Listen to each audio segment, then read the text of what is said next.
There's a synergy between your spiritual story and your mental health, which makes sense because your spiritual story is everything that you tell yourself about your spirituality, your connection to the wider world, your connection to other people. And depending on what you're telling yourself, that can very easily affect your mental health. The problem is in our Western society, we are really good at siloing off things. Think about the dichotomy between body and mind. Mental health is seen to only be in your brain, in your mind, and not even beyond a pharmaceutical way, the way that your brain is wired. It's basically mental health is a lot of times based on how well the way that you think, the way that you act, your conceptions of yourself stack up against some sort of norm. And we all know norms are constructions. Norms are whatever society says they are. And so our spiritual story very much ties into that because just like mental health can be comparing yourself to a norm that really doesn't exist, a lot of times our spiritual stories get tied up in what we think a normative spirituality would be based on the culture around us and not what our actual lived embodied experience is. And that's what I want to break down in this week's episode of Feather Mane Soul Wisdom. You're listening to Feather Mane Soul Wisdom, a podcast designed for people looking to live embodied lives and find their authentic selves. This show is hosted by Kit Kaelstow, body theologian and spiritual mentor. If you're looking to get in touch with your inner spirit, then this show is for you. Thanks for listening. And now, this week's show.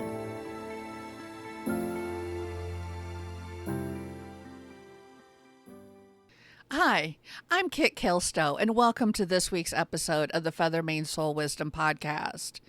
Before I dive into this week's topic, which is what in the world does our spiritual story have to do with our mental health, I want to define a couple of terms, especially if you're new to the podcast. When I'm talking about mental health, in general, what I am talking about is how you feel about yourself, how you feel about the world around you, and how you feel in general about things. Are you energetic? Are you enthusiastic? Are you bored? Are you frustrated? Are you just freaking exhausted? That's your mental health. When I talk about mental health care, I'm primarily talking about the Western discipline of psychology, which is based on a paradigm that talks about maladaptive behaviors, thoughts, feelings, and emotions. If you read through the Diagnostics Standards Manuals, DSM, I encourage you to do so if you have insomnia. It will put you to sleep or horrify you and give you nightmares. When you read through, there's a common line in most diagnoses, and especially when somebody's doing what is called a differential diagnosis, which is basically seeing if they can diagnose you with this thing versus why they can't diagnose you with something else. And that is that the whatever they're diagnosing you with, the thoughts, feelings, emotions, symptoms are maladaptive and are causing distress for a long period of time. And the distress can be very serious and very severe. It could also be as simple as I am so exhausted all the time. I don't give a damn about work and I'm tired of feeling this way. So it could be that baseline level of what a lot of people would call really low level distress, or it could be something much more severe. But basically, you yourself do not like the way you think, feel, act around certain situations, and you're looking to change that, or as in the case with most children, or sometimes with certain individuals, the people around you don't like that, and so they are seeking to push you into treatment. I have made my thoughts on the Western discipline of psychology, where I feel it's good, where I feel it harms, especially a lot of vulnerable populations. The biggest takeaway for this episode of the podcast is that a lot of times, although it is changing, but a lot of times when people are looking to make that differential diagnosis, they are blaming the person rather than the system, the culture, the outside factors. A great example, or not so great example if you're living it, is your job doesn't pay you enough to cover all your bills. And so you're really stressed and you're really burnt out over it and you're really tired. And that makes you depressed because you can't pay your bills. Well, there may be an internal, I don't want to use the word imbalance, but an internal makeup of your brain where medication can help you feel better and help adjust to that imbalance. But the honest truth is, if you're not going to get paid any more money, that medication is a Band-Aid and not a solution. And so, again, I don't want to discourage anybody from seeking treatment. I don't want to discourage anybody from taking their medication. I certainly, am very happy that I have my anti-anxiety medication. So I am not anti-psychiatry or anti-psychology, but the fact that they silo things off really bothers me. And that's something that I really want to push against. So with all that being said, and I probably took a little bit longer in the podcast than I meant to, I want to talk about how our spiritual story affects our mental health. And so, your spiritual story is the way you think and feel around, well, first of all, around religion or spirituality in general. And there are no right or wrong answers here. We each have our own individual embodied lived experience. I want to honor that. And I want to honor that even if you're listening to this podcast and thinking, well, I'm atheist or I'm agnostic. I don't really care about religion. It's not a part of my life. There is still the spiritual story when you think about spirituality as a connection with something greater than ourselves. And so we have our interpersonal connections. You might have the immediate people who live with you. You might have other people that you really care about in your life, friends, lovers, family members, partners, people who have really kind of been there for you that you have those close ties to. And then there's our broader community. That could be a community based on a location. It could be a community based on a special interest. Trekkies is a community, for example. And even if you live a very far distance away from somebody, you might still feel a connection with them if they say, hey, I'm a Trekkie. And you're like, hey, I'm a Trekkie too. If you can't tell, I'm a Trekkie. But you might feel that connection with them through a shared interest. So communities can be many different circles, some overlapping, some not, of our connections with other people. So your spiritual story is driven by your experiences with these connections, as well as your experiences, for good or bad, with spirituality in a religious or I almost said spiritual sense, but in the sense of a higher power, your relationship with or your acknowledgement of a higher power. And sadly, in the case of a lot of organized religion today, your experiences, for good or bad, with organized religion. And so the way that those stories interact with our mental health is you can't separate them. You cannot silo off your spiritual relationships. And so an example I'm going to give a slight trigger warning here. I'm going to talk a little bit about politics and Christianity. But a good example of this would be if you have had a negative experience with Christianity, or like in the case of myself, I'm a religious scholar. I've done a lot of studying of the various flavors and opinions and views of various denominations of Christianity. And so there is a judgment there as far as, what did Jesus really teach? What does love your neighbor really mean? Who's your neighbor? Is there an asterisk after that? Spoiler alert, I don't think there is. But you have all these different thoughts and views. Christianity we live in America in what I call a Christian homogeny, which is, it's pretty much pervasive in our culture, even if you're not Christian. I'm not. But because I was raised in it, because I'm pursuing a religious studies degree, I'm pretty well steeped in it. And so if you've had a negative experience, then what is happening politically, and I'm not going to go into that, but what is happening politically is going to have a very different mental health impact. You're going to feel very different about that than somebody who's very ambivalent about Christianity, who really doesn't care, who really doesn't feel that that's an important part of their life, or who is okay with the Christianity that they grew up with, who sees it kind of as a benevolent force. There's going to be, there could be very different feelings and thoughts about the political situation. And so that's where your spiritual story comes into play. Your spiritual story is complex. I talk a lot about it kind of as a general concept.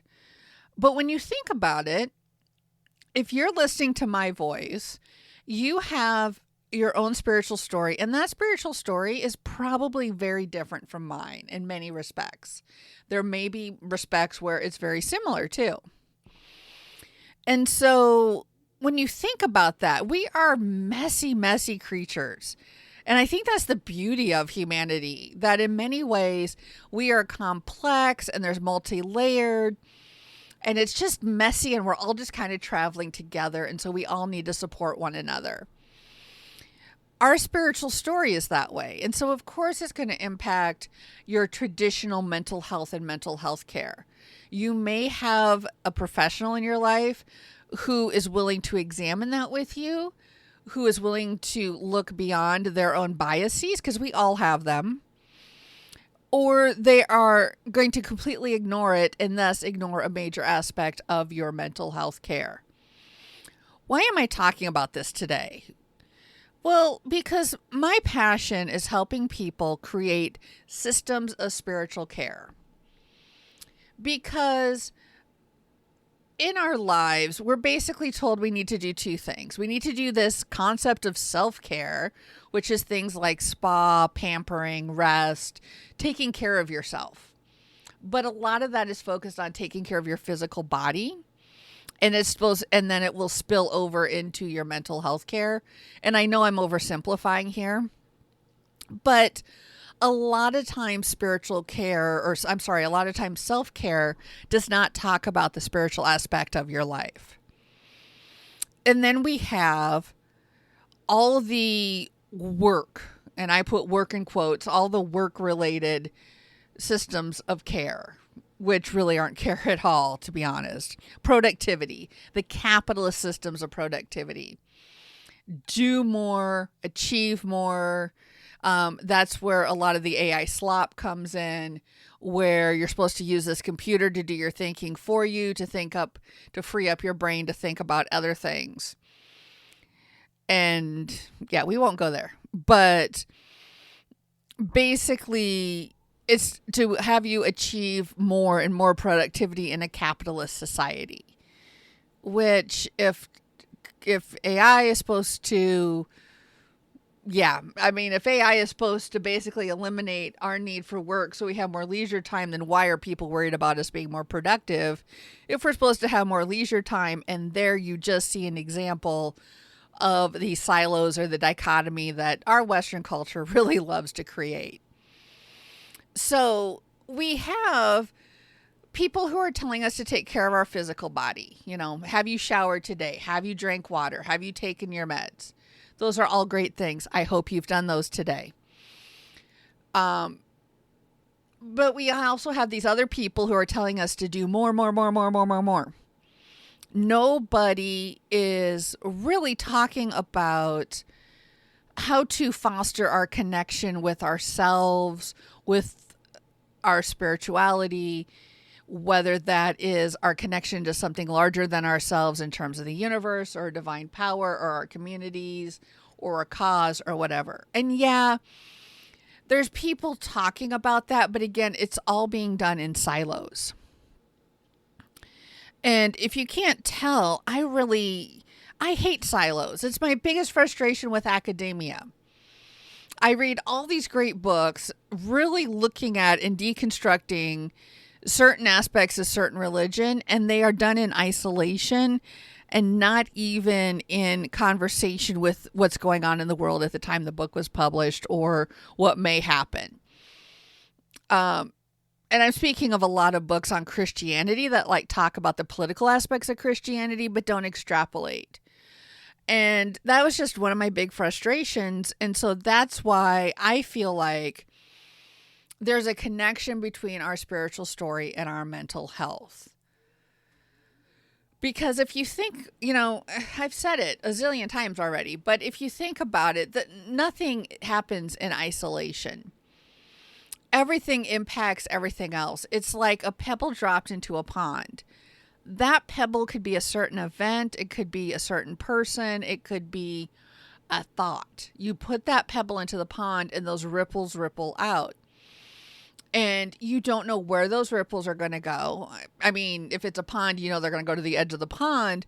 But you could, unless you do some really serious heavy duty mathematical calculations, you probably can't predict where, what size the ripples will be, where they're going to go, where they're going to show up next. It's a lot of that. I mean, yes, you could do it if you have the math, but for the average, you and I, we drop a pebble into a pond or we skip a stone and we just enjoy the process. And so what I want to encourage you and kind of the takeaway from this is that things are not isolated. If you've been thinking about your mental health as separate from your physical health, which is a great example, I want you to start thinking about them as entwined. And a good way to notice this is, what are you feeling in your body and how does that relate to your emotions? Are your shoulders tense? Maybe you're anxious. Maybe you're stressed about work. Maybe you're frustrated about a situation. Does your stomach feel kind of angry, rumbly? Well, I don't know about you, but when my stomach feels kind of angry, rumbly, that's because my anxiety is acting up. And quite often, that's one of my first clues. Oh, I'm anxious. And so then I can start to use my tools to mitigate that. So start to notice the interplay between your body and your mind. And then start to notice the interplay between your spiritual story. And if you don't know what your spiritual story is or are not quite sure how to start digging into that, I encourage you to reach out, book a free discovery call with me. We can spend some time together, see how we can work together. But I encourage you to reach out and think about your spiritual story and then start thinking about whether that's working for you or not. Does that impact the other areas of your life and how? Again, much like when you sit down with a therapist and talk about how your thought patterns, how you may want to change those, your spiritual story is very much the same way. Beliefs about certain things could be impacting other aspects of your spiritual story and impacting your mental health. And so you start to deconstruct those. And then we start looking at taking that spiritual story and creating those systems of spiritual care. What does that look like for you? What do you need to feel centered? What do you need to feel safe? What do you need to feel protected? A lot of those things actually come from our spiritual story and not necessarily from psychology, from our workplace, definitely not from our workplace, or from other areas of our lives. And so you can start to work together. I don't claim that my work would replace, actual psychology. In fact, I love my therapist and I would not dream of the work that I do with my spiritual story of replacing that relationship, but they can work together. They can work together as far as when you deconstruct your spiritual story, you start to see it unfolding in other areas of your life. and vice versa. When you start to, kind of unknot or unravel some snarls when you're dealing with therapy, that can have positive impacts on your spiritual story as well, or deepen your spirituality if that's a path that you follow. And so I encourage you to use that as a complementary therapy, as a complementary to whatever else you're doing in your life. Your spiritual care, your systems of spiritual care are very much a complementary connection or a complementary therapy to your self-care. Your systems of spiritual care can actually have a positive impact on, other things you might want to do, your productivity or other projects. And so when we start to see that all of this flows together and all of this works together, then we can actually see that working on our spiritual stories brings us much greater positive benefits and actually can create very positive impacts within our mental health care and our mental health care systems. So I feel like this may have been a little rambly, but I hope that it's helped you kind of start to think about the way these things work together. And again, if you're curious, I encourage you to reach out. I do offer free calls. I love to chat with people, find out, how they're working with their spiritual care, what systems they're creating for themselves, and how we can work together to help make them work better for you. Thank you so much for listening. Please don't forget to like and subscribe and follow wherever you hear my voice. And I look forward to chatting with you soon on the next episode of the Feather Mane Soul Wisdom Podcast. You've been listening to the Feather Mane Soul Wisdom Podcast, hosted by Kit Kelstow. Learn more about Feather Mane Soul at feathermanesoul.com. Kit's passionate about embodied living and finding authentic joy by connecting with yourself and others. Kit loves working with neurodivergent, chronically ill, or disabled individuals, as well as anyone who wants to reclaim the stories and find new stories for them. Music is Running with the Horses by Purple Planet Music. This podcast is hosted on the Muse Charmer Media Network. Find out more by visiting the podcast website and following the links to Muse Charmer. Please don't forget to like, subscribe, or follow the podcast at your favorite podcast listening or social media site. Thank you.